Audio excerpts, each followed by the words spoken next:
What's going on, YouTube? Welcome back to the channel. In today's video, we're going to look at what to look for in a math tutor that will make them effective and a good match for your student.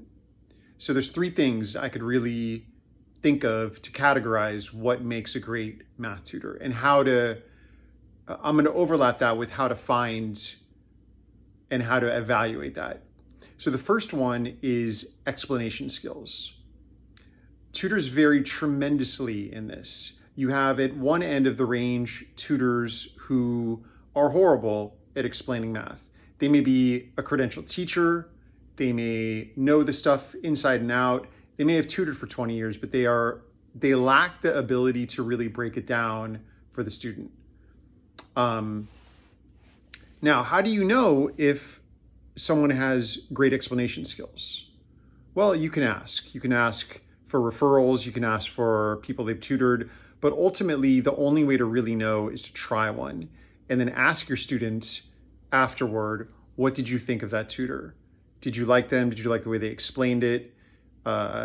Did it make sense? And you want an enthusiastic yes. You want an enthusiastic no hesitation. I love the way they explained it. They're phenomenal. You know, if you're paying a decent amount of money, you want someone you want your student to really emphatically agree with the statement that they are great at explaining stuff.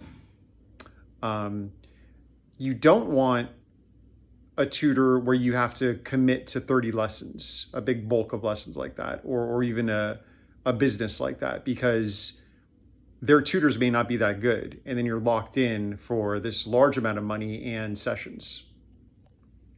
Okay, what is number two? Number two is likability. In addition to being able to explain it well, your student needs to just enjoy their presence. You got to remember, tutoring is typically one-on-one, and it goes on for typically at least an hour. And so if they're not happy with that tutor's personality, if that tutor, for any reason, they got bad breath, or they have weird traits, or anything that annoys your student that makes them not really want to be there, that's a red flag. You don't want that tutor. So you want to ask your student as well after the lesson, what do you think of the tutor's personality? And number three, finally, is in fact knowledge of the subject. They do need to have an excellent knowledge of the subject. Even if they're great at explaining it, if they get stuck on even 10% of the problems, you got a real problem there. Now, typically that is not the issue. Typically they do know it, and it's the first two issues that you want to really check up on. But you want to ask your student as well, did they know this stuff? Now, occasionally, if they get stuck on a problem, that's usually not that big of a deal in the sense of like, if over an hour they cover 20 problems and the tutor has an issue with one of them, that's close. But I would rather have that person who can explain it well and who really the student likes versus somebody who knows all 20 problems but is lacking in the first two. But of course, ideally, you want someone who with all three. And that is the goal. And there's many tutors. There's a ton of tutors out there who have all three of those. They know the subject really well, they can explain it really well, and they got very likable personalities. So to recap here, try to find a tutor who you don't have to commit a huge number of lessons with.